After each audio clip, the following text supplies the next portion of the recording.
നമസ്കാരം. മലയാളി വാർത്തയിലേക്ക് സ്വാഗതം.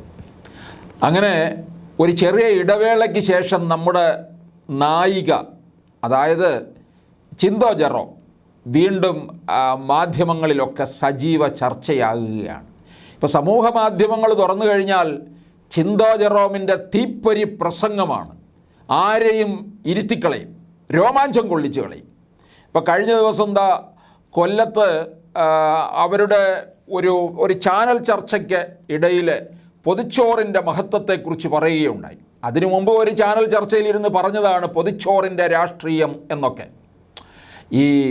നമ്മൾ കാരൂർ നീലകണ്ഠപിള്ളയുടെ പൊതിച്ചോറെന്ന് പറയുന്നൊരു കഥയുണ്ട്. അത് ഒരു കുട്ടിയുടെ പൊതിച്ചോറ് ഒരു അധ്യാപകനെടുത്ത് കൊണ്ടുപോയി കഴിക്കുന്നതാണ്. കാരണം അന്നത്തെ പഴയ കാലത്ത് അധ്യാപകർക്കൊക്കെ വളരെ കുറഞ്ഞ ശമ്പളമേ ഉള്ളൂ, നിവർത്തിയില്ല. അങ്ങനെ ഗതികേട് കൊണ്ട് ചെയ്ത ഒരു കാര്യമാണ്. ഇപ്പോൾ ഇവിടെ ചിന്തോ ജെറോമിൻ്റെ പൊതിച്ചോറും വന്നിട്ടുണ്ട്. നമുക്കറിയാവുന്നതാണ് വൈലോപ്പിള്ളിയുടെ വാഴക്കുല, അല്ലേ? ഇങ്ങനെ എന്തെല്ലാം കാര്യങ്ങളാണ് പുതുതായിട്ട് ഇങ്ങനെ ചിന്തോ ജെറോം നമുക്ക് നൽകിക്കൊണ്ടിരിക്കുന്നത്. അപ്പോൾ എന്തായാലും CPM മാത്രമല്ല ഇതൊരു അസറ്റ്,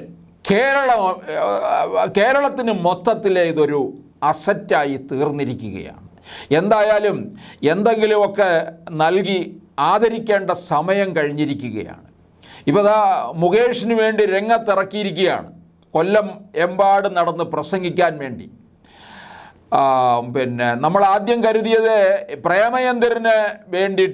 പ്രേമചന്ദ്രന് എതിരായിട്ട് മത്സരിപ്പിക്കാൻ നിർത്തുമെന്നൊക്കെയാണ് കേട്ടത്. എങ്കിൽ പിന്നെ വലിയ സൗകര്യമായിരിക്കും അവർക്ക് വോട്ടെണ്ണലിന്. കാരണം ഇത് രാവിലെ 8 മണിയാകുമ്പോൾ തന്നെ തോൽവി ഉറപ്പാക്കും. പിന്നെ ഒരു ഭാഗം മാത്രം അങ്ങ് എണ്ണിപ്പോയാൽ മതിയല്ലോ. ഇനിയിപ്പോൾ പാർട്ടിക്കൊക്കെ ചെയ്യാവുന്ന ഒരു കാര്യം ചിന്തോ ജെറോമിനെ 20 മണ്ഡലങ്ങളിലും അങ്ങ് അയക്കുക. അപ്പോൾ ഈ പൊതിച്ചോറിൻ്റെ അതിൻ്റെ മഹത്വത്തെക്കുറിച്ചൊക്കെ മണ്ഡലങ്ങളിലൊക്കെ വിശദീകരിക്കും. എന്തായാലും നമുക്ക് ചോറ് വേണമല്ലോ, അന്നമല്ലേ, അന്നം ന നിന്ദ്യാത്, അന്നത്തെ നിന്ദിക്കരുത് എന്നാണ് പറയുന്നത്. അപ്പോൾ അന്നം കഴിച്ചാലല്ലേ നമുക്ക് ആരോഗ്യത്തോടുകൂടി നിൽക്കാൻ കഴിയുള്ളൂ. അപ്പോൾ തീർച്ചയായിട്ടും അത് ദൈവതുല്യമായിട്ടുള്ള ഒന്നാണ്. അതുകൊണ്ട് ആ അന്നത്തെ വാഴ്ത്തിയ ചിന്തോ ജെറോമിനെ നമ്മൾ അങ്ങനെ തള്ളിക്കളയാൻ പാടില്ല. ചിന്തോ ജെറോമിന് എന്തായാലും പാർട്ടി അങ്ങനെ ഒന്നും കാണാതെ അങ്ങനെ ഇറക്കി വിടില്ല. കാരണം CPM അല്പം ഒരു ദിഷണാശാലിയാണ് ചിന്തോ ജെറോം. ആ ദിഷണാശാലിയാണ് ഇങ്ങോട്ടേക്ക് വിട്ടിരിക്കുന്നത്. നമ്മുടെ പഴയ P ഗോവിന്ദപിള്ളയുടെ സ്ഥാനമാണെന്ന് തോന്നുന്നു ഇപ്പം നമ്മുടെ ചിന്തോ ജെറോമിന് നൽകിയിരിക്കുന്നത്. നമ്മുടെ സാംസ്കാരിക നായകനെന്ന് സ്വയം നടിച്ചു നടക്കുന്ന MA ബേബിയാണ് ഈ ചിന്തോ ജെറോമിന് കേരള രാഷ്ട്രീയത്തിന് സംഭാവന ചെയ്തത്, വളർത്തിക്കൊണ്ടു വന്നത്. പിന്നെ കൊല്ലത്തൊക്കെ നിർത്താനായിട്ടും ആലോചിച്ചതും അതിന് മുൻകൈ എടുത്തതും ഒക്കെ ഈ MA ബേബിയാണ്. രണ്ടാം മുണ്ടനെ സ്വയം മുണ്ടനായിട്ട്, അതായത് മുണ്ടനെന്ന് പറഞ്ഞാൽ ആദ്യ വിദ്യാഭ്യാസ വകുപ്പ് മന്ത്രിയായിരുന്ന ജോസഫ് മുണ്ടശ്ശേരി, അതിനുശേഷം വിദ്യാഭ്യാസ രംഗത്ത് പല പരിഷ്കാരങ്ങളും താൻ കൊണ്ടുവന്നു എന്ന് സ്വയം നടിക്കുകയും ഒക്കെ ചെയ്യുന്ന സാംസ്കാരിക സമുന്നതിയിൽ നിൽക്കുന്ന MA ബേബി.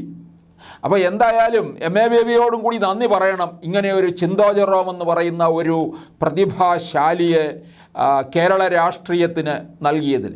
രാഷ്ട്രീയത്തിനുപരിയായിട്ട് ഈ ചിന്തോ ജെറോമിൻ്റെ ഈ വാക്കുകൾ എല്ലാവരും കേൾക്കണം. അത് എല്ലാ വീടുകളിലുമൊക്കെ എനിക്ക് തോന്നുന്നു ഇത് കേൾപ്പിക്കണം. കുട്ടികളെയൊക്കെ ഇത് കേൾപ്പിക്കണം. വീട്ടിലുള്ളവരുമൊക്കെ ഇത് സമൂഹ മാധ്യമങ്ങളിലൂടെ കേൾക്കുകയും വേണം. അപ്പോഴായിരിക്കും നമ്മൾക്ക് നമ്മളെയൊക്കെ നിലനിർത്തുന്ന ചോറിൻ്റെ ഒരു മഹത്വം മനസ്സിലാക്കാൻ കഴിയുന്നത്. അപ്പോൾ ഈ അന്നത്തെ വാഴ്ത്തുന്ന ചിന്തോ ജെറോമിനെ നമ്മൾ ഒരിക്കലും നിന്ദിക്കാൻ പാടില്ല.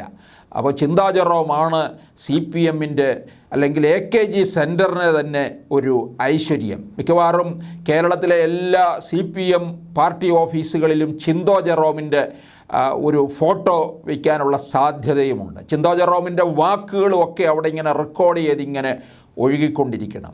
അപ്പോൾ എന്തായാലും കൊല്ലത്ത് മുകേഷിൻ്റെ വലിയ വിജയം ഉറപ്പിക്കാനായിട്ട് ഇറക്കി വിട്ടിരിക്കുന്ന ഒരു യാഗാശ്വമാണ് ചിന്തോ ജെറോം.